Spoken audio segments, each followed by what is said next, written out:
Soalan kuantitatif 5. Berikut ialah tata pendapatan negara. Okey, ada butiran dan ingat dia guna RM juta ya. Pastikan jawapan ada RM juta nanti.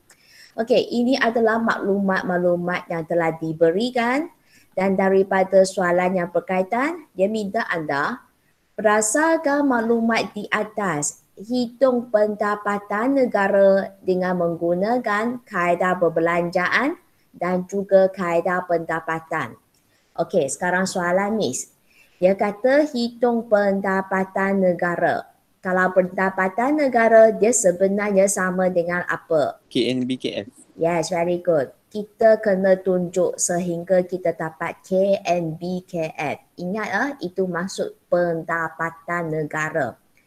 Okey, walaupun kita kena cari sehingga KNBKF, tetapi sekarang dekat sini, kaedah yang kita telah belajar, kita ada 3 kaedah, iaitu kaedah perbelanjaan, kaedah pendapatan dan lagi satu adalah kaedah apa? Kaedah keluaran. Yes, very good. Lagi satu kaedah adalah kaedah keluaran. Cuma dekat sini, soalan dia hanya minta kita fokus kepada 2 kaedah ini sahaja. Okey, kita buat ulang kaji sikit yang berkaitan dengan 2 kaedah ini. Okey, kita cuba tengok kalau katakan kaedah pendapatan, dia juga dikenali sebagai bayaran faktor. Okey, di mana faktor dekat sini sebenarnya dia merujuk kepada faktor pengeluaran lah. Dan dia terdiri daripada sewa, upah gaji, bunga bersih, keuntungan syarikat. Ingat keuntungan syarikat kita pecah kepada 3. Ada untung dibahagi, untung tidak dibahagi dan lagi satu cukai keuntungan syarikat. Okey, lagi satu item adalah pendapatan perusahaan persendirian. Okey, yang kita dapat itu adalah KNBKF. Itu kalau kita guna kaedah pendapatan. Dan lagi satu kaedah yang ditanya selain daripada kaedah pendapatan, dia tanya pasal kaedah perbelanjaan. Okey, kita cuba tengok sikit kaedah perbelanjaan sebagai ulang kaji ya. Kaedah perbelanjaan juga dikenali sebagai nilai barang akil, di mana dia terdiri daripada C, consumption, iaitu perbelanjaan penggunaan, I, investment, pelaburan, G, perbelanjaan kerajaan, which is stand for government, lagi satu ekspor tolak import, X tolak M. Jadi sekarang saya nak tanya, ekspor tolak import sama dengan apa? Ekspor bersih. Yes, good. Ingat ekspor tolak import sama dengan ekspor bersih. Sebab kadang-kala dia hanya bagi maklumat ekspor bersih. Dia tak bagi maklumat ekspor. Dia tak bagi import. Jadi anda mesti tahu ekspor tolak import itu sama dengan apa.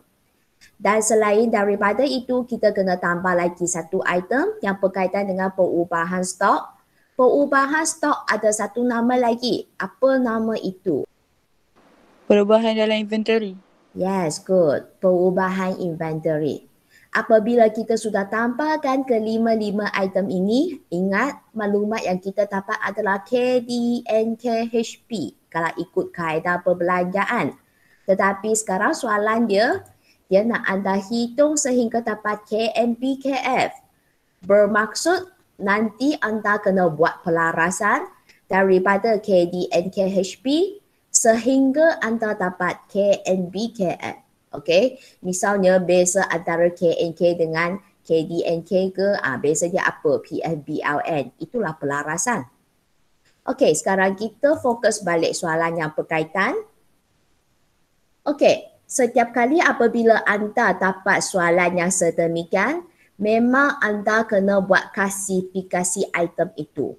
Okey, jadi dekat sini memang kita fokus 2 kaedah saja. Okey, jadi kalau katakan item berkaitan, dia adalah berkaitan dengan perbelanjaan punya. Okey, kalau dia kata ini di bawah perbelanjaan, jadi anda bagi tahu saya ini adalah satu.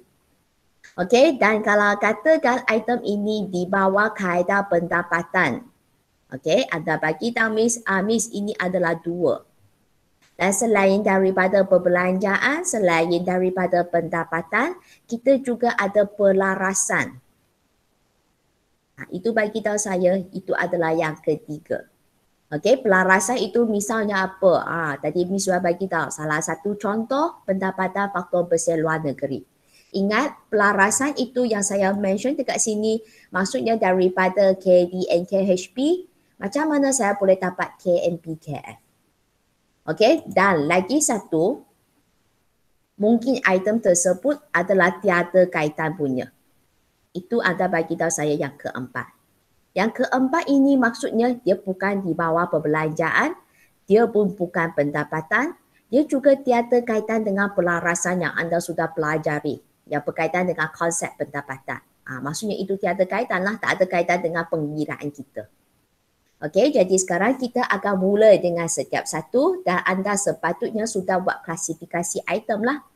Okey, kita mula dengan yang ini dulu. Penggunaan isi rumah. Pendapatan. Kita tengok semula penggunaan isi rumah. Penggunaan itu sebenarnya adalah perbelanjaan. Okey, Anis, anda kata pendapatan kan? Ini pendapatan. Adakah perbelanjaan isi rumah kat sini? Tengok sekali lagi. Salah, Miss. Salah. Jadi? Perbelanjaan. Ya, kalau tengok perbelanjaan je, ada perbelanjaan penggunaan. Itulah sebab kita kata penggunaan isi rumah itu adalah perbelanjaan. So, this is 1. Sambung susut nilai. 3. 3, ya. Sebab ini berkaitan dengan pelarasan. Lepas tu sewa. 2 pendapatan. Yes, good. Sewa itu di bawah pendapatan. Okey, kita sambung pelaburan swasta kasar. Perbelanjaan 1. Yes, good. Perbelanjaan. Okey, kita sambung seterusnya ekspor. Perbelanjaan. Okey, good. Perbelanjaan kerajaan. 1. Yes, good. Juga sama sudah kata perbelanjaan kan. Okey, kemudian kita fokus tentang import pula. 1. Okey, good. Sambung pendapatan faktor bersih luar negeri. 3, Miss. Okey, good. Pelarasan. Upah dan gaji. Pendapatan. Okey, good. Pendapatan 2. Sambung bunga bersih. 2. Okey, good. Okey, seterusnya subsidi. Perbelanjaan. Perbelanjaan. Okey, kita semak sekali lagi. Perbelanjaan. Okey, Akidah tengok sini. Ini perbelanjaan . Di bawah sini ada subsidi tak? Tak ada. Jadi Pelarasan. ya, dia sepatutnya pelarasan. Okey, pelarasan itu kita letak 3. Okey, sambung dengan pendapatan individu. 4. 4, yes, very good. Pendapatan individu itu dia adalah tiada kaitan. Okey, untuk maklumat anda, kalau katakan saya sebut individu, individu ini sebenarnya dia juga sama dengan persendirian.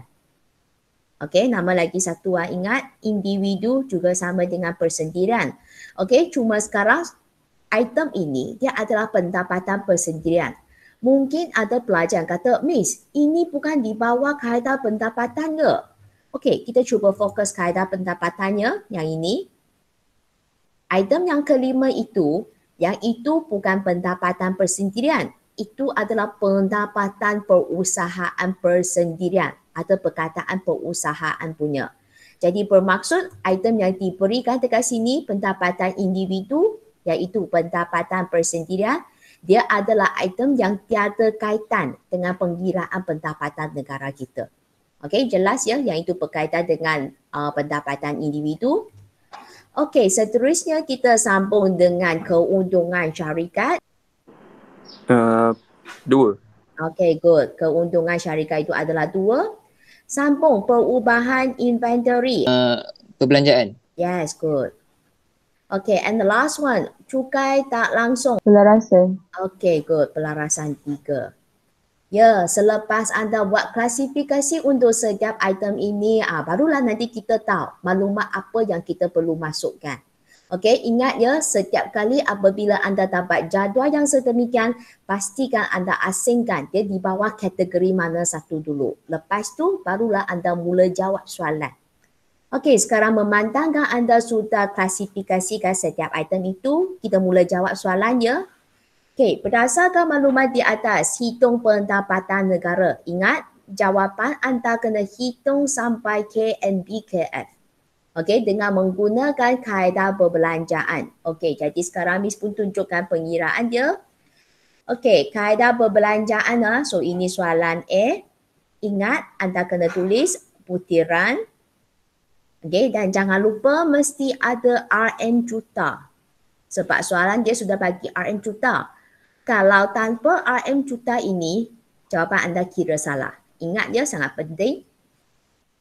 Okey, sekarang kita akan transfer setiap maklumat dan kalau kaedah perbelanjaan, dia adalah berkaitan dengan satu. Jadi anda fokus yang berkaitan dengan nombor satu punya. So the first one, penggunaan isi rumah. 355. Okey, jadi anda pun tulis penuh ya. Penggunaan isi rumah. Okey, jangan pula ada pelajar yang tulis C sahaja. Jangan. Soalan bagi apa, anda salin semula sahaja. Okey, seterusnya. Item yang satu punya, yang ini pelaburan swasta kasar 116. 116. Tulis pelaburan kasar swasta. Okey, jadi Miss tulis ringkasan dia sahaja ya. Okey, anda tulis penuh. Okey, sambung lagi. Selain daripada itu, okey, bagi item yang sudah masuk kita bagi tick ya. Ini sudah. Ini pun sudah. Okey, apa lagi?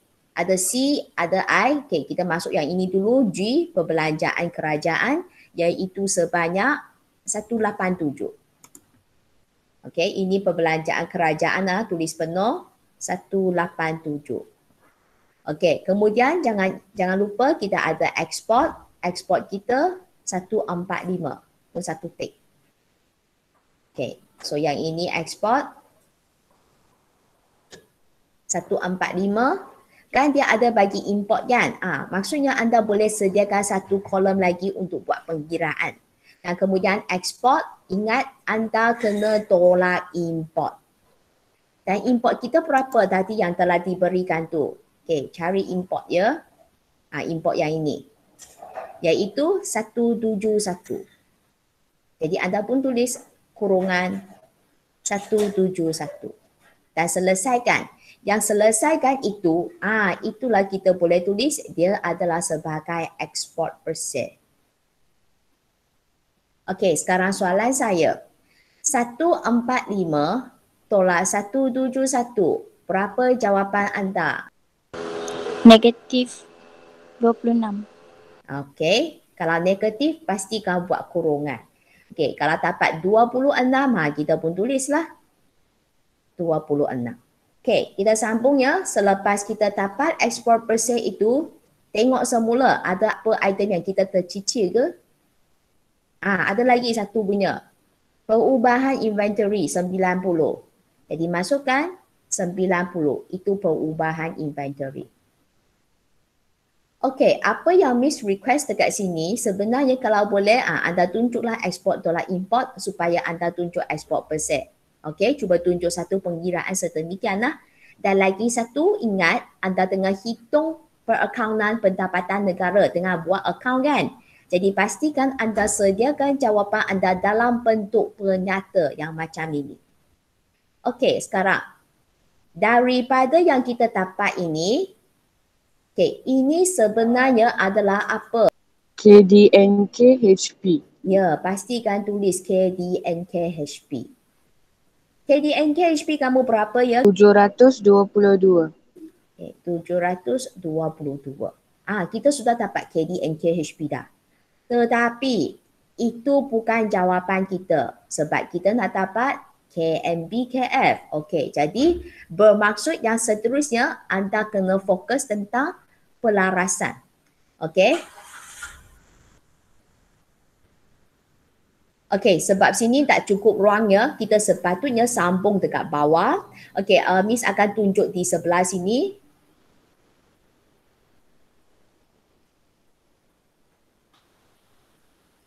Anggap dia sambung dari atas tadi ya. Tadi kita mula sampai sini kan, KD and KHP. Okey, kita berhenti kat sini, jadi kita salin semula KD and KHP tu 722. 722. Dan sekarang daripada KD and KHP, nanti kita akan buat pelarasan dan kita nak cari sehingga kita dapat KMBKF. Itulah yang kita nak. Itulah kehendak soalan. Okey, jadi sekarang nak buat pelarasan itu, you tengok depan dan belakang dua-dua pun berlainan. Jadi sekarang soalan saya, anda nak ubah depan dulu ke anda nak ubah belakang dulu? Belakang. Belakangnya. So kalau nak ubah belakang itu bermaksud kita nak cari K, D, N, K, K, F. Okey, tengok depan dia masih sama, jadi kita biarkan sahaja yang belakang itu. Jadi sekarang soalan saya, apakah beza antara HP dengan KF? Cukai dengan subsidi. Cukai apa Cukai tu? tak langsung dengan cukai tak langsung dengan subsidi. Yes, itulah jawapan yang saya nak. Saya tanya soalan yang senang je. Apakah beza antara HP dengan KF? Cukai tak langsung dengan subsidi. Jadi sekarang soalan saya nak dapat KF. Saya perlu guna HP tanpa ke tolak cukai tak langsung? Tolak. Okey, bagaimana pula dengan subsidi? Kena tambah. Okey, itulah yang saya nak saja. Setiap kali anda bezakan antara HP dengan KF, barulah anda tentu nak tolak ke nak tambah ke. Okey? Okey, kita sambung lagi ya. Tengok semula maklumat yang berkaitan cukai tak langsung dengan subsidi yang di bawah pelarasannya. Kita cari yang pelarasan punya yang 3. Ya, cukai tak langsung 130. Okey, kita masukkan item ini dulu. Okey, tolak 130. Dan subsidi kita berapa tu? Cari subsidi. Item yang ketiga ini. Subsidi kita 32. Okey, jadi pun tulislah 32. Okey, cuba selesaikan yang ini. Jadi sekarang yang kita dapat itu adalah KDNKKF. Okey, berapakah KDNKKF yang anda dapat? RM 624 juta. Okay. So kalau katakan maklumat ini sudah betul, okey. Sekarang kita kena teruskan kita buat pelarasan lagi. Anda cuba tengok KF. Belakang sini ya, sini KF. Ini pun KF. Ini sudah sama dah. Jadi pelarasan kita kali ini kita kena buat kat depan.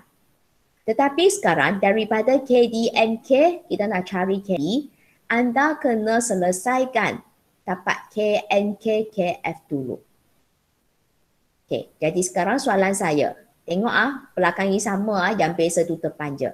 Soalan saya, apakah beza antara KDNK dengan KNK? Pendapatan faktor bersih dari luar negeri. Okay, good. PFBLN, pendapatan faktor bersih luar negeri. Nak dapat KNK, kita guna KDNK, tambah ke tolak PFBLN? Tambah, Miss. Yes, tambah. Jadi sekarang kita cari maklumat PFBLN tu. Okay, tengok PFBLN, pendapatan faktor bersih luar negeri. Yang ini, item yang ketiga. Negatif 15.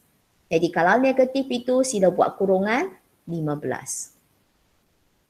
Dan sekarang cuba selesaikan. Berapakah KNKKF anda? 609 juta. Ya, 609 juta. Okey, seterusnya kita sambung. Okey, tengok daripada KNKKF kita nak cari KNBKF. Tengok belakang dia adalah sama punya. Jadi sekarang soalan saya, apakah beza antara KNK dengan KNB? Susun nilai. Yes, good. Susut nilai. Jadi kita pun tulis susut nilai. Okey, nak dapat KNB, kita guna KNK tanpa ke tolak susut nilai tu. Kena tolak. Yes, tolak. Jadi sekarang kita cuba tengok susut nilai kita berapa. Tengok ada tak item ni. Ya, item susut nilai. Di bawah pelarasan tengok betul punya. Okey, sebanyak 81. Jadi kita pun tulis 81. Kemudian selesaikan, kita akan dapati bahawa KNB KF kita sama dengan berapa ya? 528 juta. Yes, itulah jawapan kita yang terakhir. Jadi sekarang kita tengok semula soalan A. Minta kita cari pendapatan negara iaitu KMPKF melalui kaedah perbelanjaan. Inilah dia kaedah perbelanjaan. Tapi kan tadi Miss sudah beritahu bahawa kalau kaedah perbelanjaan yang kita dapat itu KD and KHP saja kan? Okey, jadi daripada KD and KHP itu anda kena buat perarasan sehingga anda dapat KMPKF. Okey, kalau anda dapat jawab sedemikian, dapat markah penuh. Okey ya, ingat ya. Okey, sekarang yang seterusnya kita akan sambung dengan soalan B. Dan soalan B ini adalah berkaitan dengan kaedah pendapatan. Jadi kaedah pendapatan itu adalah berkaitan dengan item yang kedua. Okey, seperti biasa kita sediakan maklumat dulu. Ingat tulis soalan ini adalah B. Pastikan anda tunjuk butiran. Okey, dan lagi satu adalah RM juta. Jadi sekarang kita akan pindahkan semua maklumat yang berkaitan. Okey, tengok yang dua punya. Yang ini sewa 66. Jadi anda pun tulis sewa 66. Okey, kemudian sambung lagi. Cari item yang dua ya. Upah dan gaji 262. Okey, jadi pun tulis. Pastikan sentiasa tulis penuh ya. Upah dan gaji 262. Okey, lagi apa? Item yang dua, bunga bersih. Bunga bersih tu 72, jadi kita pun masukkan. Ini bunga bersih. Tulis 72. Okey, setiap kali masa anda jawab itu, anda transfer dia punya data itu satu-satu. Jadi dia tak ada berlaku ketinggalan ke, maklumat yang tercicir ke. Okey, fokus balik yang dua punya, tengok dua. Okey, ada lagi yang ini. Keuntungan syarikat 138. Keuntungan syarikat. Okey, 138. Okey, tengok lagi ada apa item tak? Okey, kalau setiap kali lepas anda jawab, okey, double check. Dua punya. Ini 4 memang tiada kaitan. Semua maklumat kita sudah masuk. Jadi confirm selamatlah sebab semua anda pun sudah tick dah. Hanya tinggal yang ini. Sebab yang ini 4. 4 itu tiada kaitan. Jadi tak tick pun tak apalah sebab ini memang maklumat yang kita tak akan masukkan pun. Okey, bermaksud daripada sini kita akan terus cari KMBKF. Okey, jadi sekarang daripada ini sila beritahu saya apakah KMBKF anda? 538 juta. Yes, itulah jawapan kita. Okey, so habis nak jawab soalan ini. Okey, apa yang saya nak rumuskan dekat sini? Okey, cuba tengok semula soalan tersebut. Soalan ini dia minta KMBKF. Okey, dan dia boleh tanya melalui kaedah perbelanjaan seperti yang kita telah bincangkan. Dia juga tanya melalui kaedah pendapatan seperti yang kita telah bincangkan. Dan untuk maklumat anda, tadi kami kata kita sebenarnya ada 3 kaedah kan? Lagi satu berkaitan dengan kaedah keluaran. Kalau katakan item-item dekat sini, mungkin dia ada bagi yang berkaitan sektor utama ke kedua ke pun sama. Okay, kita cuba tengok yang ini. Kalau dia tanya kaedah keluaran, kita jumlahkan semua item kat sini. Ingat tolak bayaran perkhidmatan bank tanpa cukai import. Yang kita dapat pun sebenarnya sama dengan KD and KHP sahaja. Bermaksud kalau dia tanya berkaitan dengan kaedah keluaran, okay, anda juga kena buat pelarasan sehingga anda dapat KMBKF. Itu adalah berkaitan dengan 3 kaedah penghitungan pendapatan negara. Okey, cuma sekarang dia fokuskanlah kaedah perbelanjaan dengan pendapatan. Jadi selesailah perbincangan kita berkaitan dengan soalan kuantitatif 5 ini. Okey.